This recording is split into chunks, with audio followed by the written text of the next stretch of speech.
오늘 말씀의 제목은 속되다 하지 말라, 속되다 하지 말라라는 제목으로 하나님 말씀 보겠습니다. 많이 덥죠? 네, 요즘 저녁에도 어제 그제는 조금 낮은 거는 같아요. 바람도 불고 그래서 요즘 운동을 할 때 저녁 때 이렇게 천변을 이제 걷는데 저녁에도 이제 나가서 걷다가 이제 늦게 들어오는데 저는 천변 쪽으로 걷고 위에서 이제 사람들이 이제 대화하면서 걷는 소리를 들었는데 그분이 요즘 너무 더워서 죽겠어 막 이렇게 얘기하더라고요. 이제 과장이 아니고 정말 이 뱃속에서 끌어올려서 너무 더워가지고 정말 죽겠어 이러는데 그 소리를 듣는 순간 막 짜증이 막 올라오더라고요. 나도 막 짜증이 일어나는데 이 사람은 진심이구나. 정말 짜증나서 죽을 것 같은 상황이구나. 왜? 이 속에서 끌어올리는 이 어떤 샤우팅 있잖아요. 오늘 김경희 지사님 아까 기도하시는데 거룩하신 하나님 너무 감사합니다. 이 뭐예요? 이 속에서 진심이 끌어올라오는 거예요. 어제는 그 소리를 듣는데 제가 짜증이 확 올라오는데 오늘 이 기도 소리를 듣는데 감사가 막 끌어올라오더라고요. 할렐루야. 우리 하나님은 여러분들의 진심을 받으시는 하나님이신 줄 믿으시길 바랍니다. 자, 오늘 말씀 보겠습니다. 사도행전에서 여러분 세 가지 중요한 사건이 있어요. 그것을 세 가지로 꼽는다면 2장의 성령 강림 사건, 9장의 다메섹 도상에서 사울의 회심 사건, 그리고 오늘 본문 10장의 고넬료 사건입니다. 2장에서 성령이 유대인들 가운데 강림한 사건이죠. 9장에서는 복음을 박해하던 사울이 복음의 사도가 되는, 전환이 되는 사건이고, 그리고 오늘 10장에서 복음은 결정적으로 이방인의 집 고넬료의 그 집에 전해지는 놀라운 사건. 이 또한 또 한 번의 대전환이 일어나는 사건이에요. 성령께서 유대인들에게 임했다면 이제는 성령께서 누구에게 임했다? 이방인들에게도 임했다라는 대전환을 보여주는 사건입니다. 여기서 중요한 것이 단지 고넬료라는 한 이방인이 구원받았다라는 그 사실이 아닙니다. 복음이 유대인들 사이에서만 머물던 그 경계를 깨고 드디어 공식적으로 이방인을 향해 열려진 놀라운 사건이 바로 오늘 본문의 이 사건이다라는 겁니다. 물론 이방인에게 복음이 전해진 사건 그 전에 있었죠. 에디오피아 내시에게 전해진 그 사건 있었죠. 전혀 기억을 못 하시는 듯한 세상에. 8장이었어요? 그것까지는 제가 잘 기억이 안 나는데. 자, 이미 에디오피아 내시에게 복음을 전하고 세례도 줬잖아요. 빌립 집사가.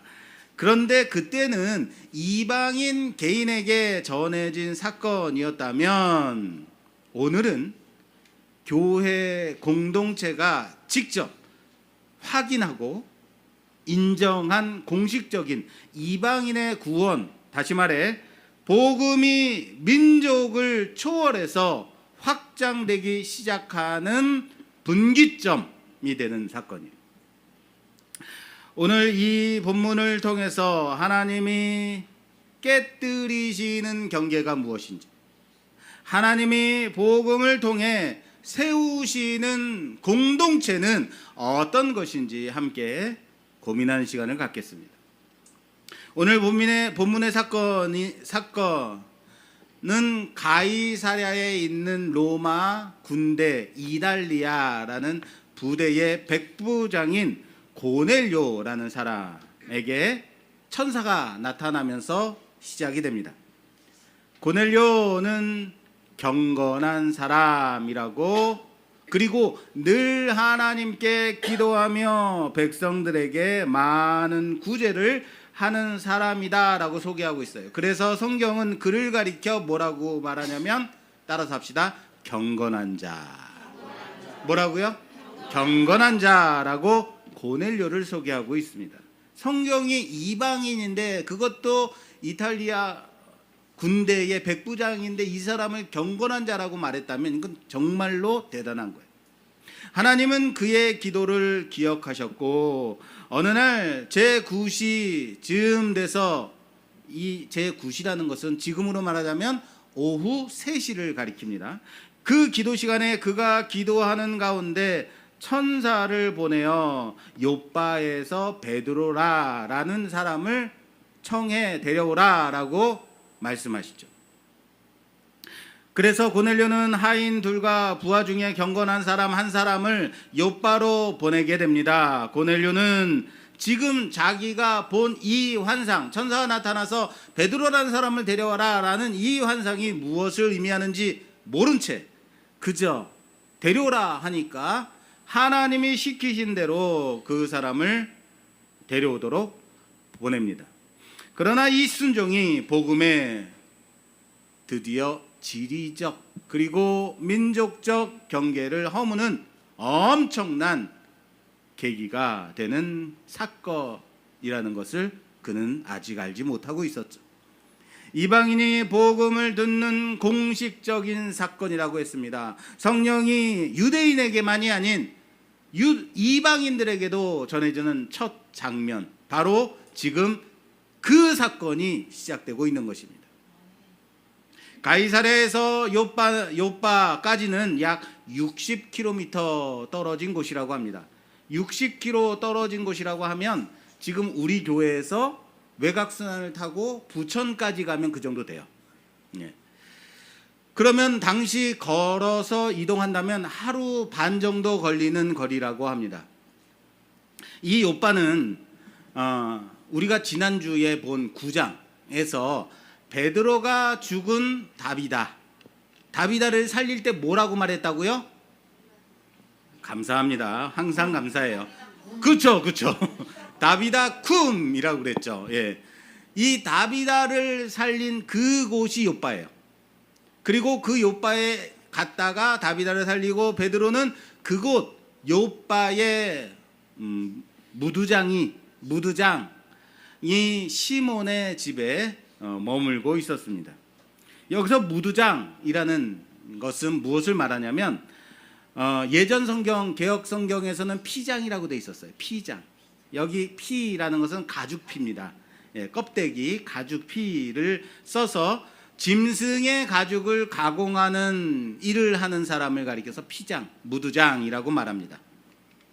고넬료가 사람을 보낸 그 다음 날 제6시, 이번엔 6시예요. 6시면 지금 시간으로는 정오에 해당합니다. 베드로는 기도하고 지붕에 올라가서 기도하고 있었습니다. 기도 중에 환상을 보게 되는데 하늘에서 큰 보자기 같은 그릇이 내려왔는데 그 안에는 유대인들이 먹을 수 없는 부정한 짐승들이 가득했습니다. 하나님은 베드로에게 말씀하십니다. 그것을 잡아먹으라. 그것을 잡아먹으라. 베드로는 이것은 속됩니다. 부정한 것들입니다. 나는 이런 것들을 먹은 적이 없습니다. 말하면서 먹지 않겠다고 거절합니다.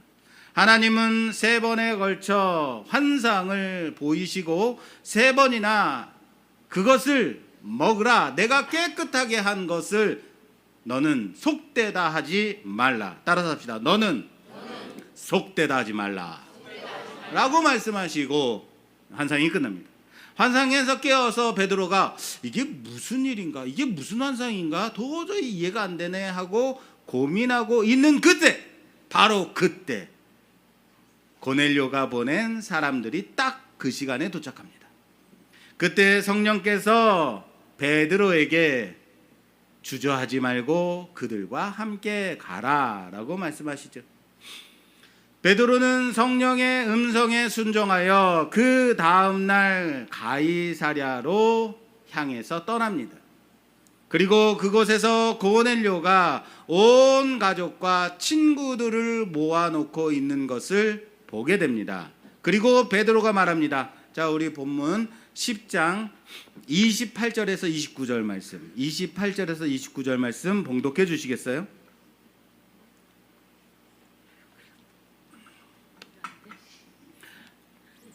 (10장) 28절에서 29절 말씀입니다. 이르되 유대인으로서 이방인과 교제하며 가까이 하는 것이 위법인 줄은 너희도 알거니와 하나님께서 내게 지시하사 아무도 속되다 하거나 깨끗하지 않다 하지 말라 하시기로 부름을 사양하지 아니하고 왔노라. 묻노니 무슨 일로 나를 불렀느냐라고 말하죠. 유대인이 율법상 부정하다라고 여긴 이방인의 집에 그것도 자기들을 지금 침탈한 로마 군대의 백부장 집에 들어왔다는 거예요. 베드로가 거기에 들어왔습니다. 그리고 베드로는 고넬료가 왜 자신을 데려왔는지 묻고 있죠. 그러나 고넬료 또한 하나님이 왜 베드로를 데려오라라고 하셨는지 알았다 몰랐다? 모르고 있었습니다. 단지 10장 33절 말씀에 보면 내가 곧 당신에게 사람을 보내었는데 오셨으니 잘하였나이다. 이제 우리는 주께서 당신에게 명하신 모든 것을 듣고자 하여 다 하나님 앞에 있나이다. 누구 앞에? 하나님 앞에 있나이다 라고 말할 뿐입니다. 당신이 말하는 것을 듣고자 하나님 앞에 있나이다. 멋진 고백 아닙니까? 그들이 이제 듣고자 합니다 라고 말할 때에 베드로는 아하, 바로 이것 때문이구나, 내가 본 환상이 이것 때문이구나 라고 깨닫게 되는 겁니다. 그리고 말하죠.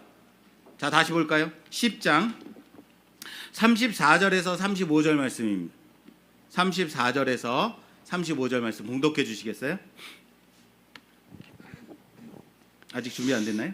베드로가 입을 열어 말하되 내가 참으로 하나님은 사람의 외모를 보지 아니하시고 각 나라 중 하나님을 경외하며 의를 행하는 사람은 다 받으시는 줄 깨달았도다. 아멘.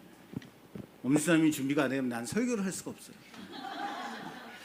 자, 베드로는 하나님은 단지 유대인만의 하나님이 아니라 하나님을 경외하고 의를 행하는 모든 자 누구나를 받으시는 분이시다라는 고백을 한, 내가 그것을 깨달았다.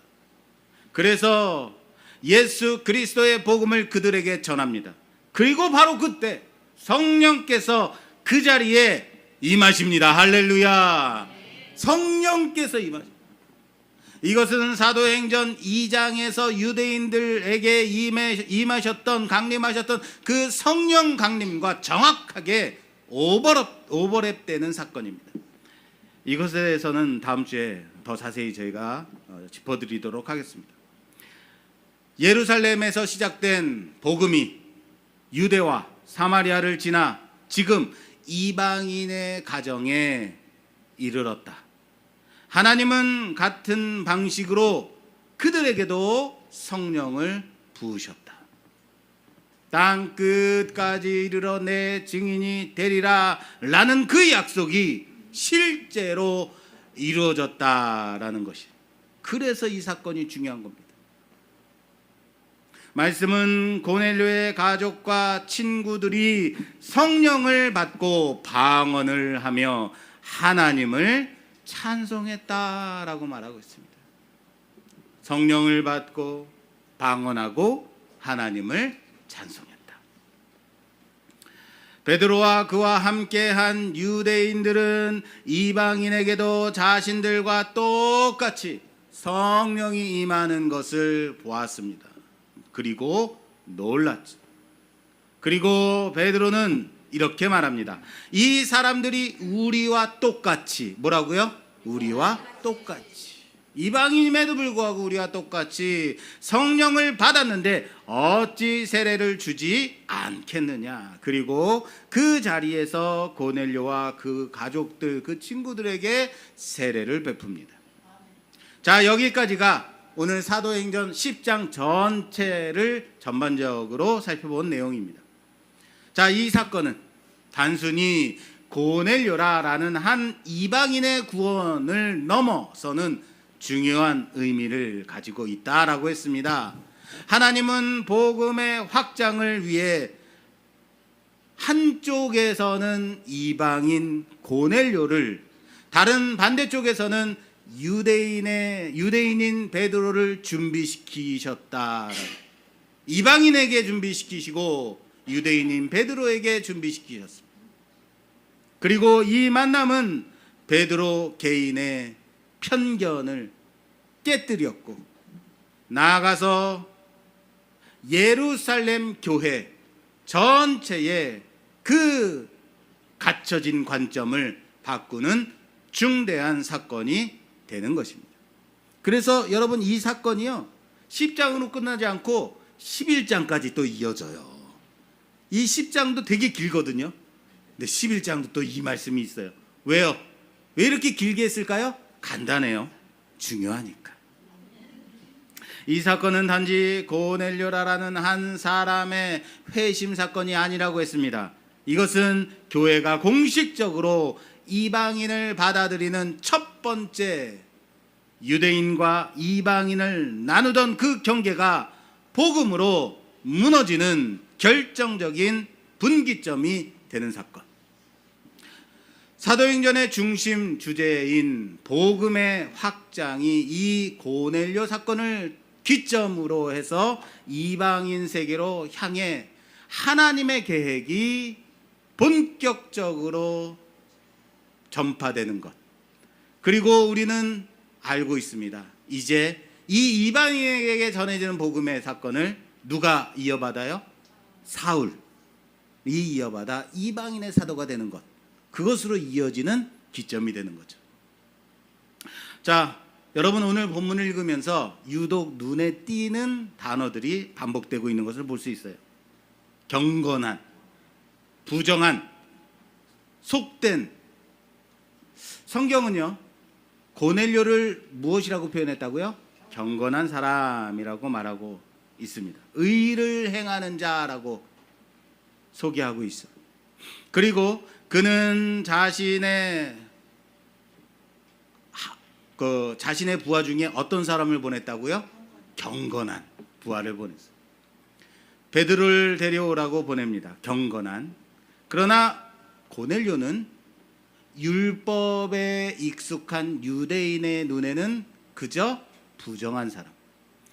성경은 그를 가리켜 경건한 자라고 말하고 있지만 율법에 있어서는 그는 어떤 사람이에요? 부정한 이방인이었을 뿐이에요. 이게 중요한 거예요. 자, 여기서 한 가지, 여러분, 베드로는 지금 어디에 머물고 있었다고요? 자, 이런 거 잘 맞히셔야 돼요. 그래야지 다음 주에 성경 퀴즈 대회 잘할 수 있어요. 자, 베드로는 어디에 머물고 있었어요? 요빠에 있는 누구의 집? 무두장 시몬의 집에 있었어요. 자, 무두장은 죽은 짐승의 가죽을 만지는 사람이다라고 했죠. 그래서 여러분, 이게 중요한 거예요. 레위기의 정결법에 의하자면 그는 항상 부정한 사람이에요. 왜요? 죽은 짐승을 만지는 자이기 때문에 그는 항상 부정한 자라서 그가 사는 곳은 떨어져 있어요. 왜냐하면 부정한 사람하고 접촉한 사람도 뭐한 사람이 돼요? 부정한 사람이 되기 때문이에요. 자, 이렇게 보면 베드로는 지금 어디에 머물고 있었다? 그렇죠. 부정한 자의 집에 머물고 있었던 거예요. 베드로는 이방인의 집에는 가지 않았지만 이미 부정한 사람의 집에 머물고 있었다. 제가 그 아동부 교사를 하고 있었을 때 여름 수련회를 애들을 데리고 서해안을 데리고 갔어요. 거기가 이제 바다 가까운 곳이니까 이제 아재 얘들아 옷을 편하게 입고 이제 우리 바다 가자 하고 이제 바다를 데리고 나왔죠. 그런데 나가봤더니 바닷물은 보이지도 않고 뻘만 잔뜩 있는 거예요. 이 물이 다 빠져가지고 저 멀리까지 가도 바다가 없어요. 그냥 뻘만 있어요. 뻘도 바다 발이 푹푹 빠지는 뻘이에요. 그래서 야 이거 어떡하지 하고 고민하고 있는데 한 장난기 많은 선생님이 뻘에 딱 들어가더니 한 애한테 뻘을 탁 던지는 거예요. 그랬더니 뻘이 묻었잖아요. 지저분해졌잖아요. 그러니까 얘가 화가 났어요. 선생님 어떻게 나한테 이럴 수 있어요? 들어가가지고 막 선생님한테 얼굴에다 뻘을 묻히고 그랬더니 그 선생님이 또 다른 애한테 또 뻘을 던지고 묻히고 바르고 그랬더니 아주 난리가 났어요. 다들 뻘에 들어와서 그냥 상대에게 묻히고 난리가 났어요. 무슨 말인지 알겠어요? 어떻게 이렇게 지저분한 짓을 할 수 있지? 왜요? 지저분해졌으니까 이미. 다른 말로 할까요? 이미 부정한 자가 됐으니까. 이미 부정하면 뭔들 못하겠어요. 하나님이 베드로에게 말씀하십니다. 내가 깨끗하게 한 것을 네가 속되다 하지 말라. 베드로는 어디에 있었다고요? 무두장이 집에 있었다고요. 그는 무두장이 집에 있으므로 자신도 여전히 이미 부정한 자가 돼 있음에도 불구하고 이방인을 바라보면서 어떤 시각을 가지고 있었어요? 이방인은 부정하다, 속되다. 자기가 이미 부정한 집에 있으면서 부정한 자와 접촉해 있으면서 거기까지다, 더 이상은 안 된다 라는 자기의 경계가 있었다. 하나님은 이 말씀을 3번이나 반복하셨다고요. 환상 중에. 반복은 뭐예요? 강조입니다. 하나님이 강조하시는 것은 단지 음식에 먹고 마심의 문제가 아닙니다. 정함과 부정함, 거룩한 것과 속된 것, 그것을 구분하는 기준은 누가 하시는 것이다? 하나님이 하신 것이다. 하나님이 주신 경계다. 그 기준을 주신 그 하나님이 이제 너에게 말한다. 내가 깨끗게 한 것을 속되다 하지 말라. 왜 내가 깨끗하게 한 것을 네가 속되다고 하냐? 내가 깨끗하게 했는지, 내가 깨끗하게 했는데 이것을 이제는 세속적이지도 부정하지도 않은 것이다. 베드로야, 너 지금 어디에 머물고 있니? 거기 부정한 곳이잖냐.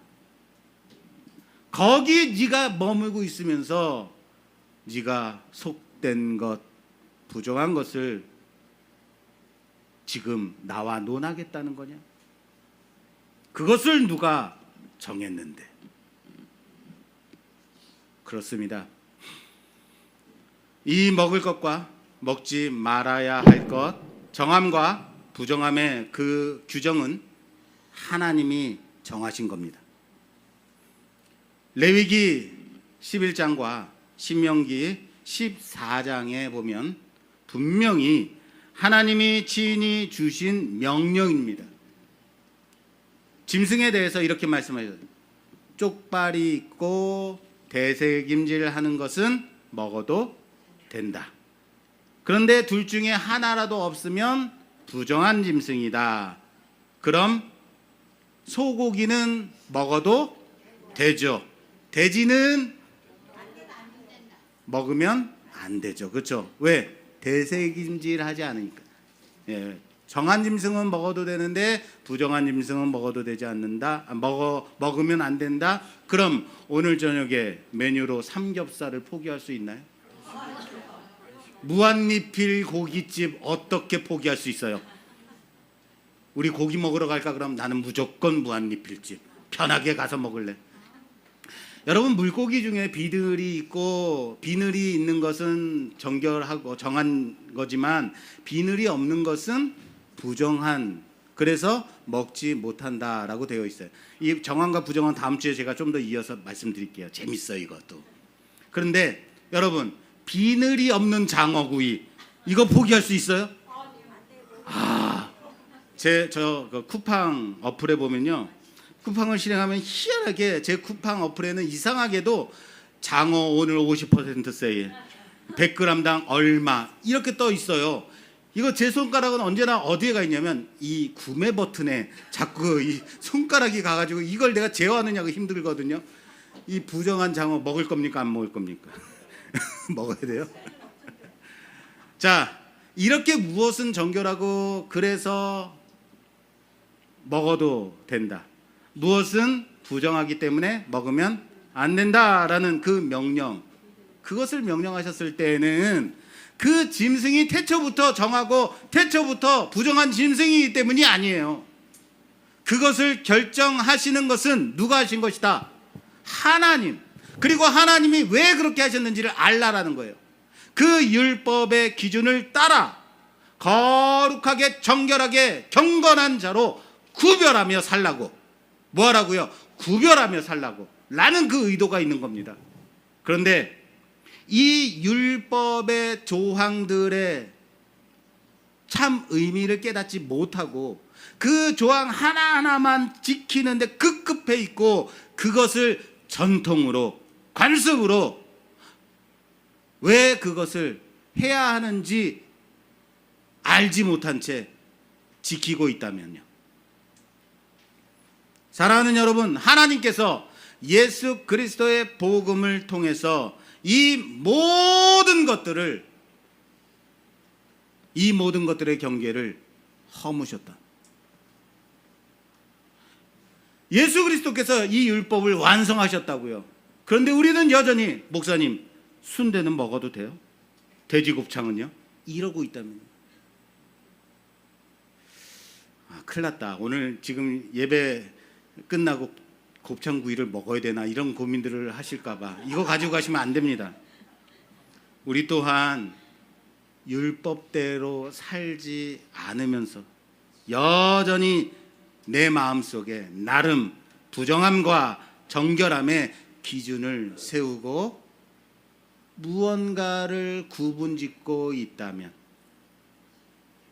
하나님은 지금 그 경계를 율법이 아닌 복음으로 무너뜨리셨음을 믿으시길 바랍니다.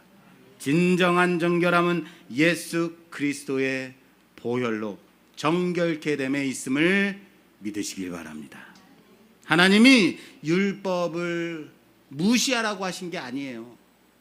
율법 안 지켜도 된다라는 말씀이 아니에요.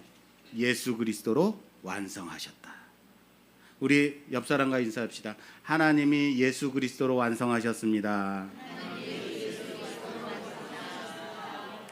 자, 고넬료는 이방인이지만 성경이 증언하고 있습니다. 그는 경건한 사람이다. 반면 무두장이 시몬은 유대인이지만 율법상 그는 부정한 사람입니다. 누가 진정한 깨끗한 자일까요? 하나님 앞에 서 있을 때 율법의 기준으로 판단한 내가 옳은 것인가? 하나님이 직접 깨끗하다라고 선언하신 그 사람이 옳은 것인가? 옳음은 행위에 있지 않습니다. 단지 예수님께서 나를 의롭다 하셨기 때문에 의인이 된 거예요. 이것을 뭐라고 하냐면 칭의라고 합니다.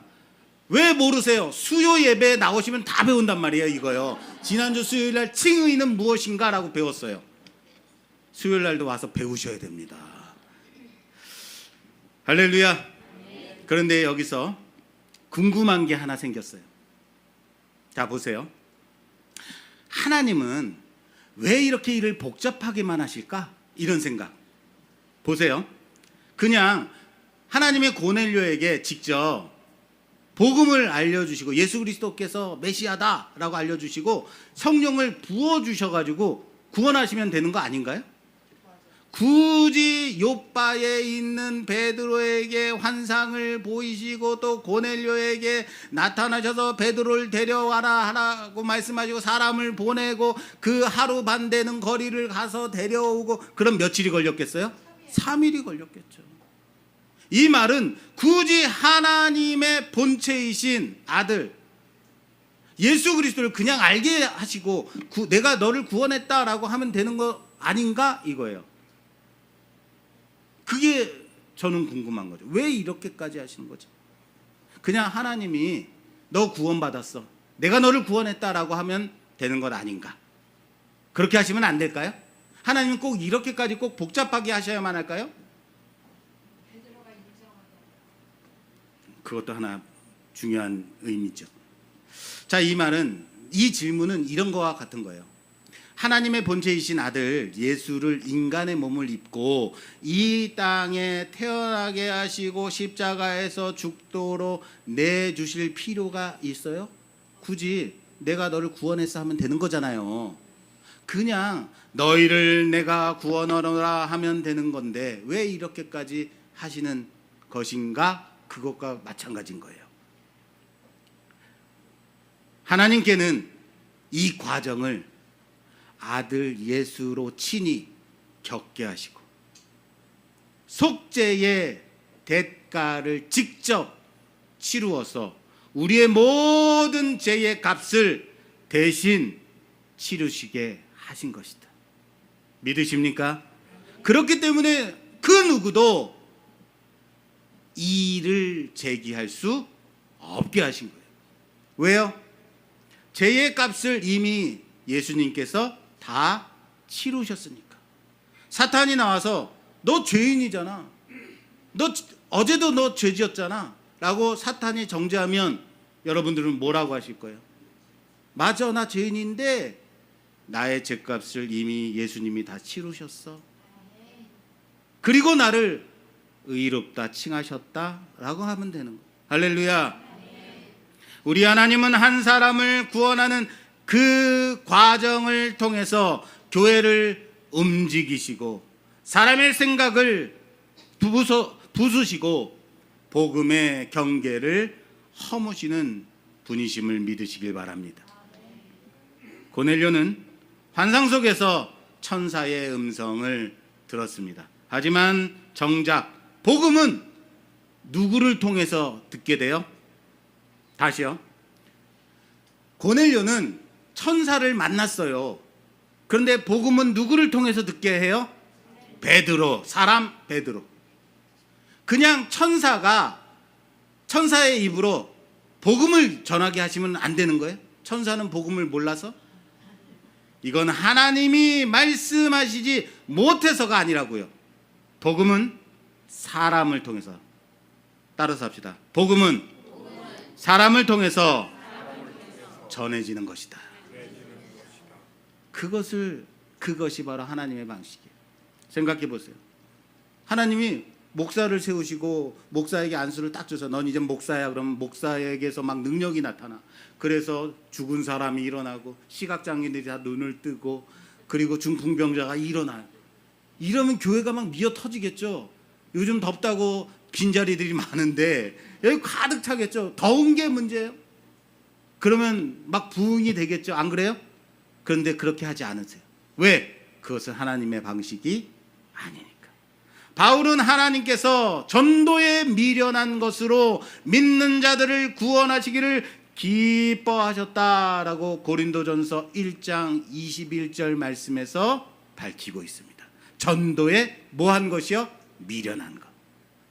왜 그렇게 굳이 그렇게 하셨나요? 그러나 그것이 하나님의 방식이에요. 그냥 하나님께서 직접 하셔도 되는 것 아니요. 사람을 통해서 전하게 하셨다.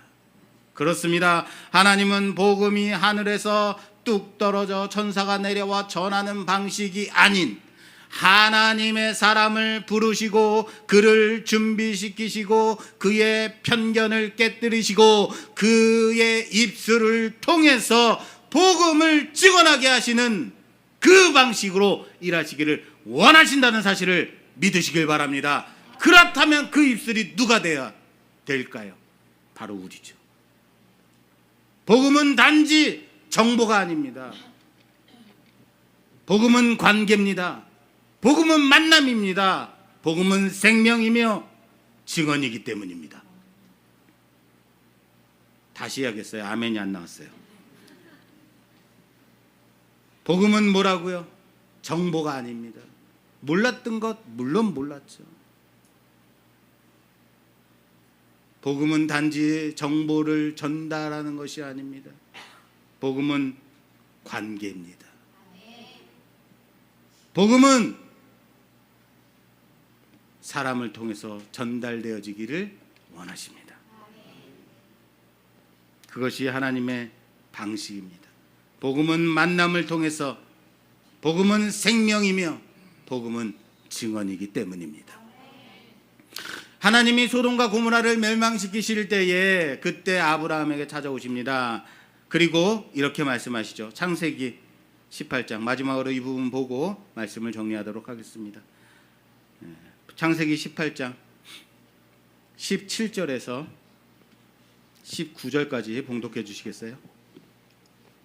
여호와께서 이르시되 내가 하려는 것을 아브라함에게 숨기겠느냐? 아브라함은 강대한 나라가 되고 천하 만민은 그로 말미암아 복을 받게 될 것이 아니냐? 내가 그로 그 자식과 번속에게 명하여 여호와의 도를 지켜 의와 공도를 행하게 하려고 그를 택하였나니 이는 나 여호와가 아브라함에게 대하여 말한 일을 이루려 함이니라. 아멘. 그리고 이어서 이렇게 돼 있어요. 여호와께서 또 이르시되 소돔과 고모라에 대한 부르짖음이 크고 그 죄악이 심히 무거우니 내가 이제 내려가서 그 모든 행한 것이 과연 내게 들린 부르짖음과 같은지 그렇지 않은지 내가 보고 알려 하노라 라고 말씀하세요.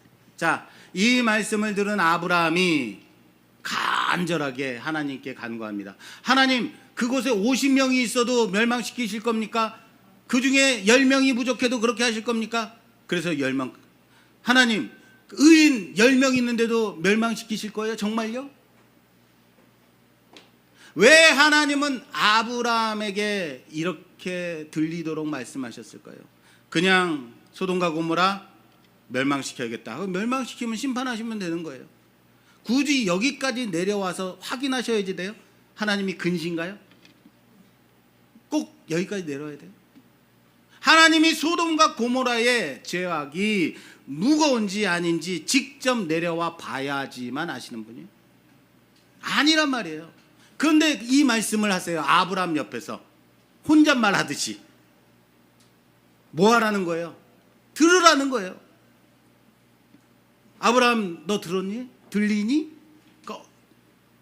어떻게 할래? 이거예요. 내가 저기 멸망시킬 건데 너는 그러면 어떻게 할래? 너로 인해 천만인이 복음을 받게 될 것이다. 그것이 내 뜻이다. 너와 너의 자손들은 여호와의 도를, 여호와의 공의와 정의를 행하기 위해서 내가 너를 불렀다. 너를 택한 거다. 자, 그렇다면 이제 이 상황을 너는 어떻게 하면 좋겠니? 라고 물으시는 거죠. 의와 공도를 지키는 자의 대답을 기다리시는 거예요. 그렇습니다. 하나님은 자신의 뜻을 하나님의 사람과 나누고 그 사람을 통해 기도하게 하시고 고민하게 하시고 하나님의 뜻을 깨닫게 하시고 그리고 하나님의 그 마음을 가지고 행하기를 원하십니다. 오늘 고넬료 사건도 마찬가지입니다. 하나님은 그냥 고넬료를 구원하실 수 있어요. 그냥 성령 부으시면 되는 거예요. 그런데 굳이 사람을 통해 하시고 시간이 걸리게 하시고 순종하게 하십니다. 하나님은 이렇게 일하시는 방식, 어쩌면 미련한 방식이라고 생각되는 그 방식을 통해 사람을 훈련시키시고 교회를 이끄시고 복음을 증거케 하십니다. 그 복잡해 보이는 길이 사실은 가장 놀라운 하나님의 방식임을 믿으시길 바랍니다. 우리는 종종 이렇게 말하죠. 이렇게 생각하죠. 저 사람은 아직 멀었어. 저건 진짜 회개한 사람이 아니야. 저건 믿는 사람이 아니지. 나는 상처가 있어서 용납할 수 없어요. 그게 정말 여러분의 신앙인가요? 아니면 여러분의 판단인가요? 십자가에서 흘리신 그 피가 죄를 덮고 부활하신 예수님이 새 생명을 주셨다면, 그것을 믿는다면 그 누구든 어떤 자리에든 거기서부터 시작하는 거예요. 거기부터 시작되는 거예요. 왜냐하면 하나님이 깨끗하게 하셨기 때문입니다. 따라서 합시다. 하나님이 깨끗하게 하셨습니다. 이 말씀은 2000년 전 지붕 위에서 기도하던 베드로에게만 주신 말씀이 아닙니다. 오늘 바로 이 자리에 있는 우리 모두에게 주시는 하나님의 음성이라는 사실을 믿으시길 바랍니다. 그 말씀 붙잡고 그 음성 듣는 우리 모두가 되기를 바랍니다. 사랑하는 성도 여러분, 우리가 가진 어떤 기준이 혹시 내게 있지 않습니까? 이제 여러분에게 그것을 묻고 싶습니다. 여러분은 깨뜨려야 할 벽이 혹시 있지 않습니까? 여러분이 부정하다 또는 속되다라고 절대 안 된다라고 선을 긋고 있는 그 사람이 있지 않습니까? 나의 상처, 나의 경험, 나의 판단, 이 시간 내려놨으면 좋겠습니다. 그리고 하나님의 음성에 귀를 기울이시자고요. 내가 깨뜨렸다, 내가 깨끗하게 하였다, 이 복음의 선언을 그 앞에 무릎 꿇고 우리의 지경이 넓어지고 하나님의 나라가 우리를 통해 확장될 것을 믿으시길 바랍니다. 사랑하는 성도 여러분, 여러분의 고넬료는 오늘 누구입니까? 여러분의 마음속에 절대로 먹을 수 없다고 선을 긋고 있는 부정한 것은 과연 무엇입니까? 저 사람은 안 돼, 이건 용납할 수 없다라고 선을 긋고 있는 것은 무엇입니까? 오늘 주님이 우리에게 하신, 선포하신 말씀, 내가 깨끗하게 한 것을 네가 속되다 하지 말라. 이 말씀 붙잡고 하나님의 그 마음 품고 하나님의 그 방식대로 이제 나가서 전하는 우리 모두가 되기를 주님의 이름으로 축원합니다. 축원합니다.